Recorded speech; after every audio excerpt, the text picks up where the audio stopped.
दोस्तों, tanman.org पर हम आपके लिए हेल्थ, फिटनेस, लाइफस्टाइल और फैशन से जुड़ी महत्वपूर्ण जानकारियां लेकर आते हैं। इसी कड़ी में आज हम आपको बता रहे हैं बार बार डकार आना किन खतरों का संकेत है। जब तक हम आपको इसके बारे में बताएं तब तक आप ये चैनल जरूर सब्सक्राइब कर लें ताकि हमारे सभी अपडेट्स आपको मिलते रहें। आपने देखा होगा कि कई लोगों को बार बार डकार आते हैं। कई बार तो भोजन करते वक्त भी उन्हें डकार आती है।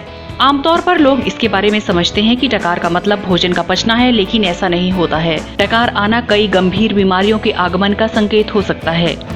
यहाँ हम आपको इन्हीं बीमारियों के बारे में बता रहे हैं।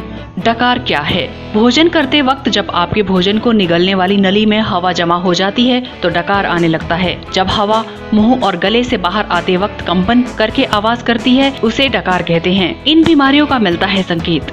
कब्ज, पेट दर्द, बेचैनी और मल त्याग करते वक्त परेशानी होने लगती है तो इसे इरिटेबल बाउल सिंड्रोम कहते हैं। डकार आना इसकी ओर इशारा करता है।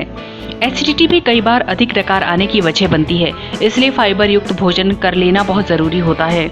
ज्यादा डकार आना एसिडिटी और एसिड रिफ्लक्स जैसी गंभीर बीमारियों के आने का सूचक है। डकार का अधिक आना तनाव के बढ़ने का भी सूचक है। डकार का बार बार आना एरोफेजिया की ओर भी इशारा करता है। भोजन करते वक्त यदि आप आराम से चबा चबा कर नहीं खाकर तेजी से बड़े बड़े निवाले निगल जाते हैं तो पाचन गड़बड़ हो जाता है।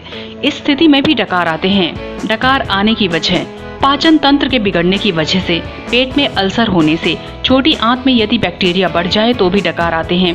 भोजन चबाकर न खाने की सूरत में ये ठीक से पचता नहीं और डकार आने लगते हैं। जम्हाई लेने से भी मुंह के जरिए पेट में हवा पहुंचने की स्थिति में डकार आते हैं। खाली पेट में गैस बनने की स्थिति में भी डकार आते हैं। जंक फूड के सेवन और जरूरत से ज्यादा भोजन करने से भी डकार आने लगते हैं। तो दोस्तों, हमारा ये वीडियो आपको कैसा लगा? अगर आप किसी खास विषय पर वीडियो देखना चाहते हैं तो हमें कमेंट करके जरूर बताएं ताकि हम आपके लिए आपकी पसंद और जरूरत का वीडियो लेकर आ सकें। तब तक हमें सब्सक्राइब जरूर कर लें। धन्यवाद।